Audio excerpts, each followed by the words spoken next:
Hi friends, പുതിയൊരു വ്ളോഗിലേക്ക് സ്വാഗതം. ഇന്ന് നമുക്ക് മീനിൻ്റെ മുട്ട വെച്ചിട്ടുള്ളൊരു റെസിപ്പി നോക്കാം. ചൂര മീനിൻ്റെ മുട്ടയാണ്. നമ്മൾ കറി വെക്കാനൊക്കെ മേടിക്കാൻ പോയപ്പോഴത്തേക്ക് അവർ തന്ന മുട്ടയാണ്.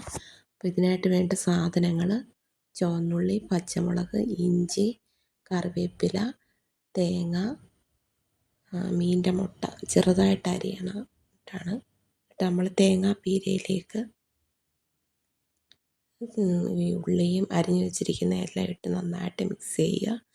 എന്നിട്ട് നമ്മൾ അരിഞ്ഞു വെച്ചിരിക്കുന്ന മുട്ടയും കൂടി ചേർത്ത് നല്ലതായിട്ട് മിക്സ് ചെയ്തിട്ട് ആ ഇല കണ്ടില്ലേ, അതിൽ നന്നായിട്ട് പരത്തി വെക്കുക. എന്നിട്ട് പാത്രം വെച്ചിട്ട് ഒരടപ്പ് വെച്ച് മൂടി നമുക്ക് വേവിക്കാം. വെന്ത് വരുമ്പോഴത്തേക്ക് നമുക്ക് തിരിച്ച് മറ്റൊരു ഇലയിലോട്ട് ആക്കി മാറ്റാം. അപ്പോൾ അതൊക്കെ എടുത്ത് മാറ്റണം. ഗ്ലാസിൻ്റെ പാത്രം വെക്കുമ്പോൾ അധികമായിട്ട് കൈ പൊള്ളത്തില്ല. തിരിച്ചിടാം. നമുക്ക് തിരിച്ചിട്ടപ്പോൾ അതിൻ്റെ വെന്തിട്ട് വെള്ളം ഇറങ്ങിയത് കുറച്ച് അവിടെയൊക്കെ വീണ്.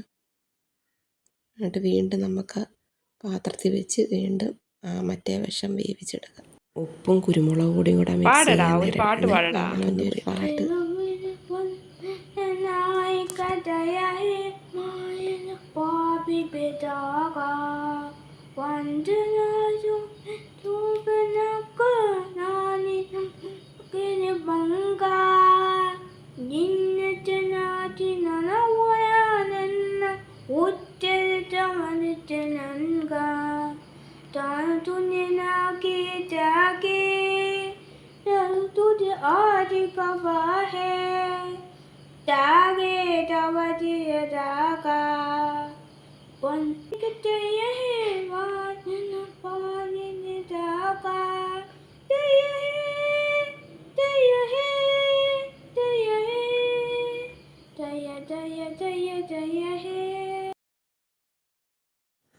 ആണുവിന് ദോശ വേണം, അതിനെ വന്ന് പാട്ടൊക്കെ പാടിത്തന്നെ. അങ്ങനെ അവന് ദോശ ഉണ്ടാക്കി കൊടുത്ത്, പിന്നെ കല്യാണിക്ക് ചോറും കൊടുത്ത്.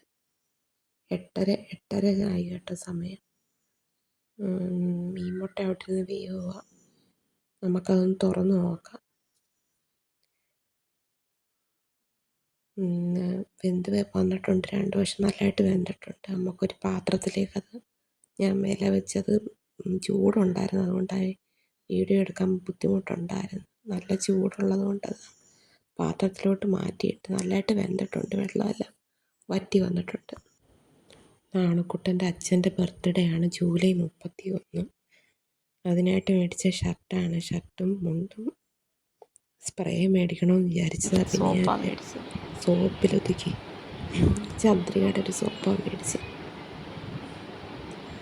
എന്നാണ് ഒരു ബർത്ത്ഡേ വിഷ്.